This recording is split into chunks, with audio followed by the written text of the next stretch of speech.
بەری بیسەرانی خۆشەویست لە رادیۆ سەلام لەسەر شەپۆلی 94.3 بابەتی ڤایرۆسی کۆرۆنا، بابەتێک کە بەردەوامە کە بەرە وەرزی زستان دەڕۆین کە پێدەچێ مەترسیەکان زۆر زیاتر بن لە داهاتوو. ئەمڕۆ میوانداری دکتۆر هێژ قادر دەربەندی پزیشکی پایە بڵندی نەخۆشیەکانی هەناو لە نەخۆشخانەی فریاکەوتنی ڕۆژهەڵاتی هەولێرمان کردووە. پێمان خۆشە چەند پرسیارێک لە جەنابی دکتۆر بکەین. دکتۆر هێرش سەرەتا زۆر سپاس بۆ ئەو دەرفەتەی بێمەت بەخشی و پێم خۆشە بەو پرسیارە دەست پێ بکەین. ئێستا بارودۆخی ڤایرۆسی کۆرۆنا لە هەرێمی کوردستان لە چه ئاستێکە و لە مانگەکانی داهاتوو چاوەڕێی چی دەکرێتن؟ زۆر سپاس بۆ بەڕێستان، سپاسان دەکەم بۆ گرنگیدانتان بە گەیاندن و بڵاوکردنی ڕۆژهەڵاتی تەندروستی بۆ هاوڵاتیان و بۆ کۆمەڵگەکەمان. سەبارەت بە پرسیارەکەی بەڕێز، لە حاڵی حاضر لە ڕاستی ڕێژەی توشبووان بە ڤایرۆسی کۆرۆنا ئەتوانین بڵین بەپێی ئەو دەرکەوتنێک کە ژمارەکان لە وەزارەتی تەندروستی بڵاو دەکاتەوە لە هەڵکشاندایە، بەڵام ئەتوانین بڵێن بە شێوەیەکی کردداری پرۆسەی پشکنین زیاد و بورتر بووە کە پرۆسەی پشکنین لە حاڵی حاضردا ئاسانتر و ساناترە وەک بەراورد بە پێشتر. ئەتوانین بڵێن ئەگەر لە پێشووتریش ژمارەی نەخۆشیەکان بێ لەناو کۆمەڵگە هەر زۆر بووە، بەتایبەت لە مانگی 9 بەرەو مانگی 10 لەناو کۆمەڵگە زۆر بوو، بەڵام ڕێژەی پشکنین بە ئاسانە بوو. بەڵام لە حاڵی حاضر سیستم پشکنین بەتایبەت هەتا لە سنتەرەکانی کۆرۆنای حکومی پشکنین ئاسانتر ئەکرێ، بۆیە ئەتوانێت پرۆسەی داتا و زانیاریکردنی پشکنینەکان زیاتر بووە. بۆیە ئێستا حاڵی حاضر هێشتا ڕێژەی توشبووان بە کۆرۆنا زۆرە، بەڵام ئەو ڕێژە توندە توشبوونەی ژمارەی ئەوانەی کە بە حاڵەتی زۆر توند توش دەبوون بەراورد بە پێشتر لە حاڵی حاضردا ئێمە کەمتر ئایان بینین بەراورد بە مانگی 8 و 9. بەڵێ بەرە وەرزی زستان هەنگاو دێنین، لە پاییز بەرە زستان هەنگاو دێنین و سەرما و سۆڵە دێت، بێشک شەپۆلی پەتاوەرجەکان و پەتایان فلۆنزا دێت. ئەو کات کە بەڕاستی هەم جیاکردنەوە لە ڕووی کلینیکیەوە بەڕێ قورس دەبێت، هەمیش نیشانەکانیان نزیکن کەم تا زۆر لە یەکەوە. بەڵێ دکتۆر، یەکێکی تر لە پرسیارەکان کە گرنگە بۆ ئێمە، ئایا ڕێژەی ئەوانەی پێشتر تووشی ڤایرۆسەکە بووینە و دووبارە توش دەبنەوە لە هەرێمی کوردستان هەیە؟ ڕێژەکە زۆرە کەمە؟ ئایا بەگشتی لە جیهان یعنی ئەم شتە زۆر ڕوو دەدات؟ ئەوەی لە سەرانسەری جیهان بەدەست ئێمە دەگات لە ڕێگەی توێژینەوەکانی زانستی ئەویان سەلماندووە کە دووبارە توشبوونەوەی سەلمێنراوە بە پشکنین حاڵەتێکی باو نییە، حاڵەتێکی ئەوە نییە بڵێن شتێکە و زۆر ڕوو دەدات، حاڵەتێکە دەتوانین لە جناو بازنەی دەگمەنە دایبنین. بەڵام هەر ڕۆژ دەدات. ئێستا لێرە ئێمە بەپێی ئەو ئالیەتی پشکنین کە لە کوردستان جێبەجێ دەکرێت، پزیشکمان هەیە دوو جار لە دوو ماوەی جیاواز پشکنینی کردو، نیشانەی هەبوو پشکنینەکەشی پۆزیتیڤ بووە، کەواتە ئەتوانین بڵێن هەیە، بەڵام حاڵەتێکی باو نییە. بەڵام ئەگەر کەسەکە بە پشکنینی سەرمێنراو نەیکردبوو، ناتوانین بڵێن ئەمە کۆرۆنایە دووباراتەوە. بەتایبەت لە حاڵی حاضردا نیشانەکانی پەتای وەرزی هەیە. پەتای وەرزیش دوو جۆرە، هەڵامەت و پەسی و بە شێوەیەکی سادەیە، بەڵام ئەنفلۆنزا بە زۆرێکە کەم تا زۆر نیشانەکانی ئەکرێ وەکو کۆرۆنا بگەن. ئەوەندە بە توندی نەخۆشەکەت لە ماوەیەکی زۆر کەم تووشی نیشانەکانە بێ، ژانەسەرێکی تند جەسەدا هێزانێکی توندی لەگەڵا بواتە ئەتوانین بڵین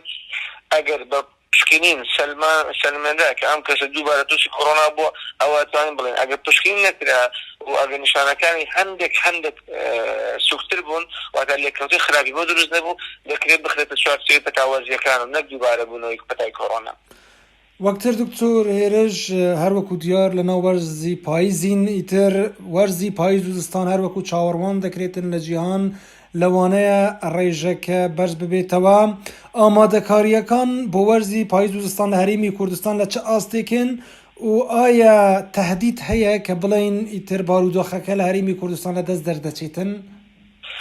بخۆی ڕاستی ئەم پەتاوەرزانە ئەم پەتایەکی ئێستا لە سەرانسەری جیهان دەگوزارێت، پرۆسەیەک نییە بڵێن تۆ ئامادەکاریەکی مەیدانی گەورە پێویستە، کۆمەڵەشتێکی سادە بەڵام کاریگەرە پێویستە. بۆیە لەسەر حکوومەت، لەسەر بەرپرسانی تەندروستی، لەسەر هەموو لایەنە پەیوەنددارەکان پێویستە ئامادەکارانەکانە بە شێوەیەکی ئامادەکاری سادە و کاریگەر بێت. بۆ نمونە بڵاوکردنەوەی ماسک بە شێوەیەکی بەرفراوان بەسەر دامەزراوەکانی حکوومەت، بەسەر قوتابیان، بەسەر فەرمانبەران، بەسەر کۆی کۆمەڵگە. ئەگەر حکوومەت بیەوێ پێشگیری لە کارەساتی گەورە ڕوودا، ئەبێ ئاسانکاری بکات بۆ هاوڵاتیان بۆی ڕێکارەکانی خۆپارێزی بەڕاستی ئاسان بکات بۆ خەڵک. ناتوێت تۆ خەڵک سزا بدەیت لە کاتێکدا تۆ ڕێکاری خۆپارێزی پێنەگەی بۆی گرنگە حکوومەت شلەمەنی یان گیراوەی تعقیم دابشکە بەسەر کوێ هاوڵاتیان ئەوەندەی بگونجێ ماسک کە ئێستا ئەتوانین بڵێن ماسک یەکسانە بە ڤاکسین بدا بە هاوڵاتیان هەموو ڕێکارەکانی تری ئاسانکاری بۆ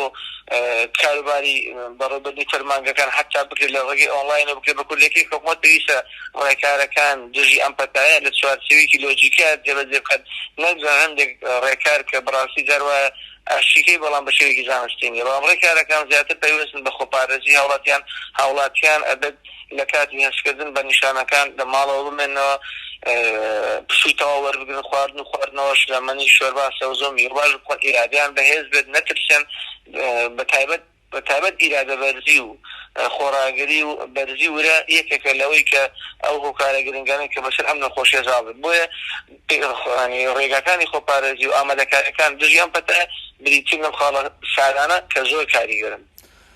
دکتۆر هێرش وەکتر وەکو دیارە ئێوەش بینیوتانە لە کیشوەری ئەوروپا ڕێژەی توشبوون ئێستا لە زیادبوونە و لە چەند وڵاتێک بۆ نمونە وەکو فەڕەنسا و بەریتانیا هەر لە ئێستا دووبارە قەدەغەی هاتوچۆ ڕاگەیەنراوە بەڵام وەکو بڵێ بە کۆمەڵە مەرجێکی سووکتر بەڕای ئێوە لە داهاتوو یەک لە بژاردەکان دووبارە قەدەغەی هاتوچۆ دەبێتن لە جیهان بەگشتی؟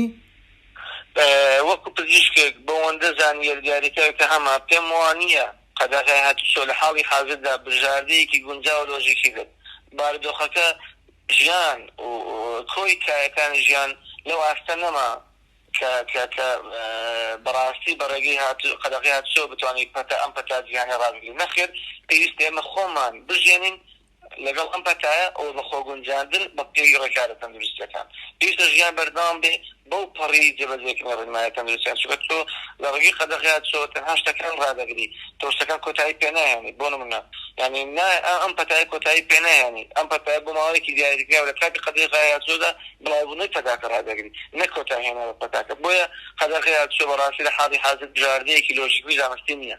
بەڵێ دکتۆر لە کۆتاییدا پرسیارێکی باو با بکەین پرسیارێک کە زۆر جار لەوانە کردمان بێتن دوایین زانیاری سەبارەت بە ڤایرۆسی کۆرۆنا چین ئایا هیچ هەواڵێکی مژدەبەخش دڵخۆشکەر هەیە؟ بڕاستی هەواڵی ئەوەی کە ئێمە وەکو پزیشکان چاومان دەست توێژێدانی زانستیە بۆ دەرخستن و داهێنان و چۆنە دۆزینەوەی ڤاکسین تایبەتمەند تاوەکو ئێستا نزیک زیاتر لە 100 جۆری ڤاکسین لەژێر توێژینەوەدایە هەر جۆر دۆزینەوەی ڤاکسینیش چەند خۆناغێکیە خۆناغی سەرەتا خۆناغی 1 2 3 خۆناغی کۆتاوەتە بە چەند خۆناغێک پرۆسێس دەکرێت تاوەکو بگەێنرێت بۆی کە بسەلمێنرێ ئەمە بۆ بڵاوکردنەوە لە سەراسەری گیان گونجاوە ڕێژەی نزیکی 10 ڤاکسین گەیشتوتە قۆناغی کۆتایی هێنان و قۆناغی پشکنین بەڵام تاوەکو ئێستا تا ئەم سانیەیە هیچ ڤاکسینێک نییە لەلایەن ڕێکخراوی تەندروستی جیهانیەوە قۆناغەکانی هەمووی بڕی بێت و ڕێی پێدرابێت کە ئەم ڤاکسینە بڵاو بکرێتەوە بۆ بەکارهێنان لە سەرانسەری جیهان واتە پرۆسەی دۆزینەوەی ڤاکسین گەیشتە بۆ قۆناغی کۆتایی بەڵام هێشتا هیچ ڤاکسینێک نەسەلمێنراوە تاکو ڕێی پێ بدرێت بگونجێت بڵاو بکرێتەوە بە سەرانسەری جیهان و بەکارهێنرێت بەڵام ئومێدی زۆر هەیە لە 2021 بگەن بە قۆناغش.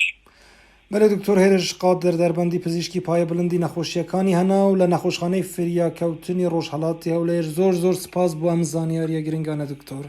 زۆر سپاس بۆ ئێوەش بە هیوای سەلامەتی بۆ هەموو لایەک.